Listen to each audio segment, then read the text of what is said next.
오늘은 로마서 1장에 있는 이 말씀 16절, 17절 두 절의 말씀을 가지고 복음에 대해서 말씀을 드리겠습니다. 복음은 복된 소식입니다. 기쁜 소식, 좋은 소식, 반가운 소식, 복된 소식이 복음입니다. 일반적으로 이 복음, 기쁜 소식들이 있습니다. 열심히 노력하는 우리 자녀들이 목표로 하는 것을 이룬 그 소식을 들을 때에 참 기쁩니다. 반갑고, 그리고 또 일하는 분들이 사업과 직장에서 계획하는 여러 가지 일들이 그 일들이 때로는 지지부진하고 힘든 과정에 있다가 그 일이 어느 날 불현듯 이렇게 잘 성사되고 나면은 그 소식이 너무나도 기쁘고 반갑습니다. 이 복음이라는 것이 때로는 하루를 기쁘게 하는 소식도 있고, 때로는 1년, 때로는 10년을 기쁘게 하는 소식들도 있습니다. 때로는 한평생의 삶의 길을 좌우할 수 있는 그런 반가운 소식들도 있습니다. 러시아의 작가 도스토옙스키라는 사람이, 이 사람이 반정부 운동을 하는 그룹 페트라셰프스키라는 그룹에 참석을 했습니다. 이 그룹은 미하일 페트라셰프스키라는 사람, 그 반정부 인사의 영향을 받아서 그 사람의 라스트 네임을 딴 그 그룹인데, 거기에서 활동을 하다가 그때의 황제에게 붙잡힙니다. 니콜라이 1세에게 잡혀서 사형을 받게 됩니다. 사형 집행 5분 전에 갑작스런 그 소식이, 반가운 소식이 와서 석방되는 소식을 받습니다. 생명을 건지는, 대신 시베리아로 유배를 보내는 그 소식을 받습니다. 어쨌든 생명을 건졌으니 참 반가운 소식이죠.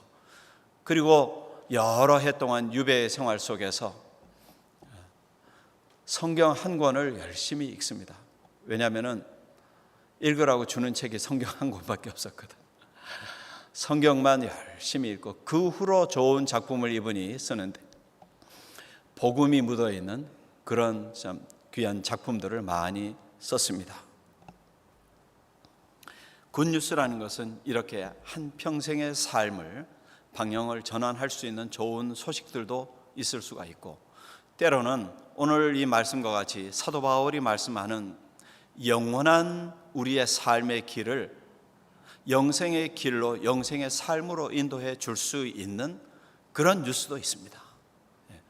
십자가에 달리신 예수 그리스도의 구원의 소식, 우리가 믿고 우리가 의지하고 우리가 바라는 이 예수 그리스도의 십자가를 지신 그 구원의 소식, 그 소식이 바로 오늘 이와 같이 영생의 시간까지도 영향을 줄 수 있는 참 크고 귀한 소식입니다.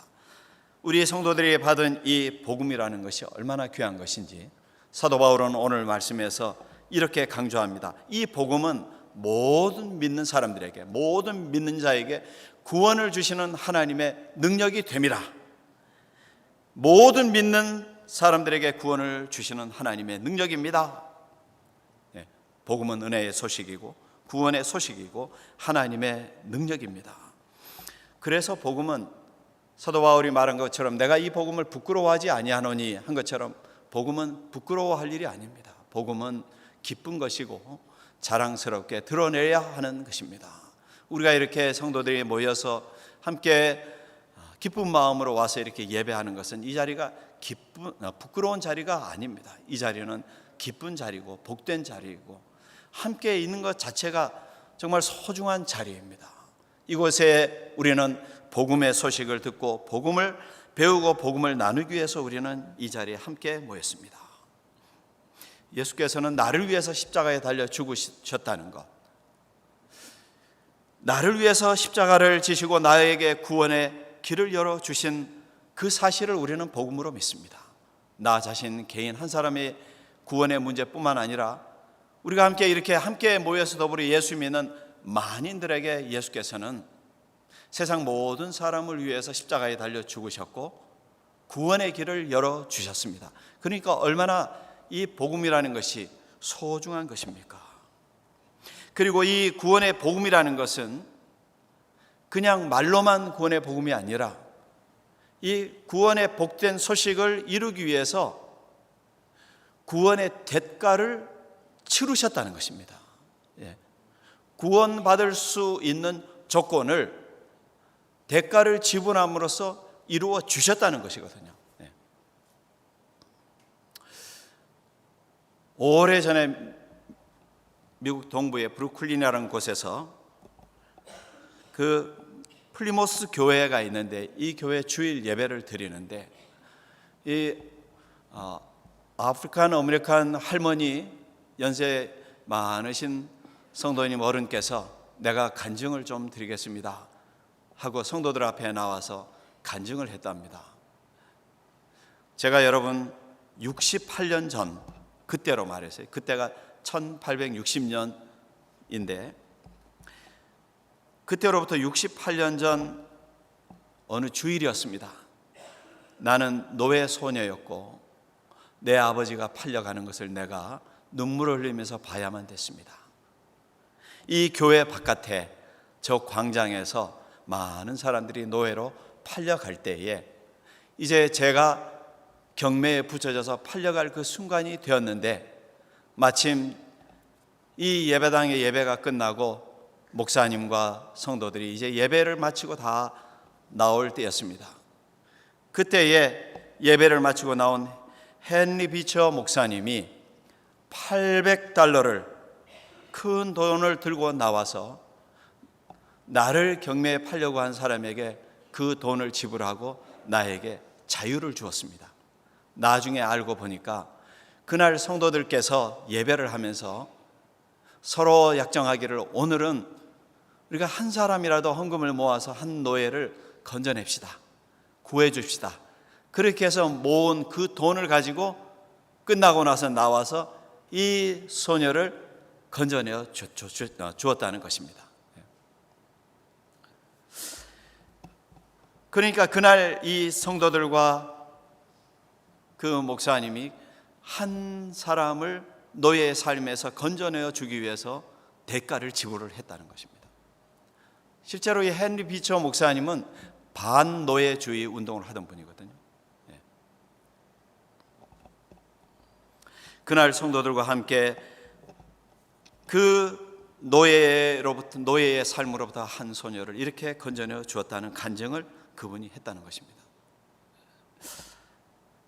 여러분, 구원의 값을 치루었다 하는 것은 오늘날 그것도 역시 우리들의 신앙의 고백입니다. 값을 치루었다는 것. 세상에서 우리가 우리의 신분은 노예가 아니지만은 죄의 노예로서 팔려가고 죄의 노예된 삶으로부터 망해갈 수밖에 없는 우리들의 심령을 위해서 예수 그리스도께서 십자가를 지고 그 은혜의 값으로 우리를 구원했다는 것입니다. 어떤 분에게는 예수 믿읍시다. 믿음으로 구원받습니다. 누구든지 주의 이름을 부르면 구원받습니다. 이렇게 말을 하면은 너무나도 값싼 구원이 아닌가 그렇게 생각할 수도 있죠. 그런데 사실 우리가 알고 보면 우리가 믿는 예수 그리스도의 구원의 역사라는 것은 값비싼 구원입니다. 그렇죠? 예수께서 당신의 생명을 주고 우리를 구원하셨기 때문에 그것은 생명을 주고 구원받은 그 값은 다른 값으로 비교할 수가 없지요. 그가 찔림은 우리의 허물 때문이요 그가 상함은 우리의 죄악 때문이라. 그가 징계를 받음으로 우리가 평화를 누리고 그가 채찍에 맞음으로 우리가 나음을 입었습니다. 이사야서 53장의 말씀이 그렇게 기록됩니다. 그 말씀은 곧 우리들의 구원의 이야기이고 복음의 복된 소식의 이야기입니다. 그 이야기를 그 복음을 깨닫지 못했을 때는 성경을 읽어도 그만, 교회를 다녀도 예배를 해도 그만, 십자가를 봐도 감동이 없는데 어느 날 그 복음이 내 마음에 닿을 때가 있습니다. 우리 신앙생활 속에서 어느 날 그 말씀이 복음이 예수 그리스도의 십자가의 그 은혜가 내 마음속에 닿고 십자가를 바라볼 때 주님의 십자가가 십자가 무한 영광일세 할 때 내 마음에 깊이 그 은혜가 참 이렇게 사무치도록 마음에 닿을 때가 오는 것입니다. 그럴 때면 우리 성도님들은 그때부터 예수 그리스도를 믿음으로 내가 살아야 되겠다. 주님을 내가 믿음으로 살겠습니다. 그렇게 하면서 사는 것입니다. 사도 바울도 그런 경험이 있기 때문에 바울은 이렇게 선포를 하죠. 두 번째 우리가 나눈 이 말씀에서 오직 의인은 믿음으로 말미암아 살리라 했습니다. 무슨 말입니까? 오직 성도들은 믿음으로 삽니다. 의롭게 된 성도들은 믿음으로 삽니다. 여기서 여러분, 의인이라는 것은 의롭게 살아서 의인일까요? 성경에 보면은 이 사람은 의인이다, 천하의 의인이다, 그렇게 말한 사람들이 몇 분이 있어요. 그런데 대부분의 인생들은 그렇지 못했습니다. 하지만 복음에는 하나님의 의가 나타났다 그랬거든요. 하나님의 은혜, 하나님의 은혜 속에서 하나님의 의가 복음에 나타나 있다는 것입니다. 복음 속에 하나님의 의가 담아져 있다는 것입니다. 그 말은 십자가의 복음 때문에 죄로 망할 수밖에 없는 사람을 의롭다고 인정해 주는 것입니다. 의롭지 못할지라도 그 십자가에 달리신 예수 그리스도에 대한 믿음이 있으니 의롭다고 인정을 받는 것입니다. 그렇게 의롭다 인정을 받고 변화된 심령이 되어서 성도들은 믿음으로 살아가는 것입니다. 비록 때로는 지난날 죄의 자취가 있어요. 내 몸, 내 심령에 죄의 흔적이 남아있다 할지라도 이제는 예수 안에서 예수 믿고 예수께서 나를 의롭다고 해 주시니까 그 은혜로 나는 믿음으로 의로운 삶을 산다는 것입니다. 어린 시절 방탕하게 죄에 빠져 살던 인물이 있었습니다. 이 사람이 하루는 갑자기 주의 말씀이 들리기 시작해요. 말씀을 펴서 읽어라 하는 그 말씀을 귀에 자꾸만 들려오니까 주님의 말씀을 펴서, 성경 말씀을 펴서, 서신 로마서의 말씀을 펴서 이렇게 찾아보니까 로마서 13장의 말씀이 펴집니다. 낮에와 같이 단정히 행하고 술 취하지 말고 주 예수 그리스도로 옷 입고 정욕을 위하여 육신의 일을 도모하지 말라. 그때가 서기 386년, 지금처럼 덥던 8월인데 이 사람이 그 하나님의 말씀을 듣고 마음이 그냥 너무 감동이 와서 성 어거스틴이라는 이 사람이 자기가 읽은 그 내용을 가서 표시를 해가지고 그 읽은 말씀, 지금처럼 이렇게 잘 만들어진 성경 말씀이 아니겠죠. 부분이 이렇게 필사한 것이라든지 그렇게 만들어진 그 서신의 말씀 책을 들고서 거기다가 표시를 해가지고 친구에게도 가고 어머니께 쫓아갑니다. 그동안 그 아들이 이 망나니처럼 살던 이 아들을 위해서 눈물로 기도하던 어머니 모니카에게 쫓아가요. 어머니, 내가 말씀을 들었는데 이 말씀이, 이런 말씀이 내 귀에 들려서 찾아보니까 이렇게 말씀이 있습니다. 그 어머니가 나중에 얼마나 참 그때 감격한지, 오죽하면은 아들을 좀 돌이켜 보겠다고 아들이 가는 데마다 쫓아다니는 어머니가 모니카거든요. 그러니 얼마나 마음이 기뻤겠어요. 후에 이제 어거스틴이 참회록에다 이렇게 쓰면서 그런 내용을 씁니다. 내 어머니의 그런 기쁨을 생각할 때에 내가 이렇게 결혼을 못하고 살았지만 장가를 만약에 가서 어머니가 손주를 보았다면 손주를 안고 기뻐하는 그런 기쁨보다, 그랬을 기쁨보다 어머니의 지금의 그때 이 내가 이렇게 말씀에 은혜 받고 어머니께 쫓아갔던 그 순간의 그 기쁨이 훨씬 더 컸다. 그런 고백을 참회록에다가 어거스틴이 썼습니다. 말씀을 듣고 변화되니 이런 참 인생도 믿음의 인생으로 달라질 수 있었다는 것입니다. 그는 이렇게 말합니다. 내 안에 있는 모든 선한 것은 주님이 주신 것입니다.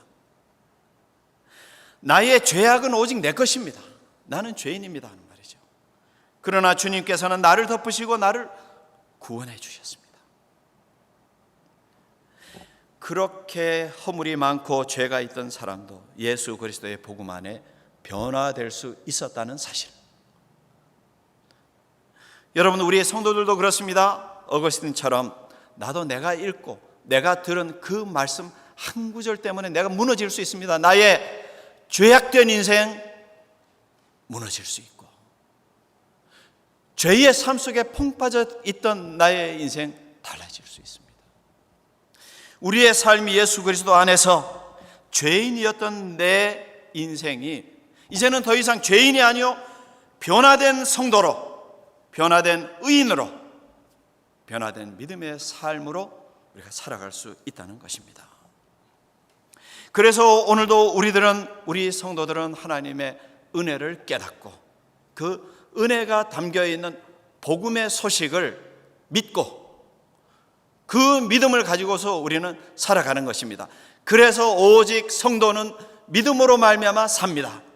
오직 의인은 믿음으로 말미암아 삽니다.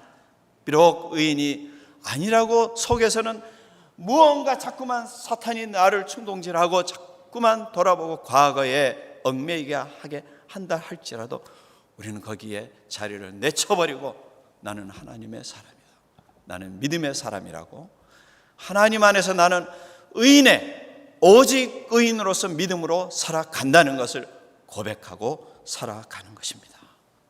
그러므로 여러분, 우리가 받은 이 복음은 하나님의 능력입니다. 하나님의 힘이 그 복음에 있습니다.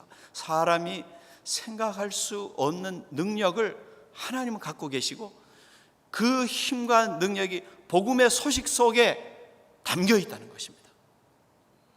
내가 복음으로 충만하면 은혜로 충만해요. 은혜로 충만하면 믿음으로 충만할 수밖에 없습니다.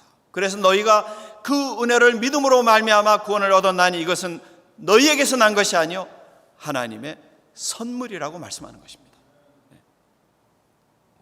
그 믿음, 여러분, 그런 믿음은 반드시 역사로 나타납니다. 복음은 단순히 마음속으로만 머무는 굿뉴스가 아닙니다. 여러분들이 감리교회 신앙운동, 우리 웨슬리 신앙을, 그 복음적인 신앙의 전통을 이어가는 우리의 신앙은 예수 그리스도의 복음에 충실한 그 신앙, 그리고 그 신앙을 믿는 믿음에 충만한 삶이 우리의 감리교회 신앙의 전통입니다. 로마서 1장 오늘 읽은 이 16절, 17절 이 두 절의 말씀을 통해서 깊이 은혜를 받은 웨슬리와 온 성도들이 함께 열심히 모여서 집회를 하고 밤새 철야 집회를 하고 그리고 금식하면서 그리고 열심히 속회로 모여서 함께 대화하고 은혜의 나눔을 나누면서 어느 날은 광산을 방문해 보니까 글쎄 광산에 어른만 일하는 것이 아니고 시커먼 광산의 굴에 4살, 5살, 9살, 10살 되는 아이들도 거기 가서 일을 하고 있는 거예요. 그러니까 성도들이 이래서는 안 되겠다, 고아원을 지읍시다, 학교를 세웁시다, 교회를 세웁시다. 그래서 많은 고아원이 서고 학교가 세워지고 거기에서 그런 아이들을 다 불러 모아다가 가르치고 양육한 그런 신앙운동이 메소디스트 교회 신앙운동입니다. 여러분, 오늘 여러분, 우리가 이 말씀을 마음에 담고 우리가 그 말씀을 가지고 삶의 자리를 나가시면 그 말씀이 나를 움직여 줍니다. 왜냐하면 그 말씀, 이 복음에는 하나님의 능력이 있습니다. 이 복음의 말씀은 그 말씀을 듣는 심령을 뜨겁게 만듭니다. 복음의 말씀에 여러분 한번 그 말씀을 통해서 내 마음이 활짝 열려 그 말씀이 마음에 닿아보세요. 내 심령이 뜨거워서 견딜 수가 없어요. 주님, 나를 사용하여 주옵소서. 주님, 내가 주님의 사람입니다. 하나님, 나는 내 정말 마른 막대기 같은 내 인생을 주님 불태우시옵소서. 지금 엘리야 선교사가 고백했던 그 말처럼 우리들이 복음의 그 능력에 사로잡히기만 하면은 여러분, 우리의 인생이 어느 길로 달려가서 하나님의 말씀을 전포하면서 하나님의 도구로 쓰임을 받아도 후회함이 없습니다. 이 복음을 마음에 담고 믿음으로 사시는 분들, 그런 분을 통해서 하나님께서는 오늘도 역사를 하신다는 사실입니다. 이제 여러분, 이 한 주간도 여러분, 우리 모든 성도님들께서 하나님의 능력이 담긴 이 굿뉴스를 가지고 마음에 담고 나아가시기를 바랍니다. 그 말씀이 심령에 담아져 계시면 여러분, 믿음으로 살게 됩니다. 믿음을 널리 여러분 나타내시는 또 이 한 주간이 되시기를 주님의 이름으로 축원합니다.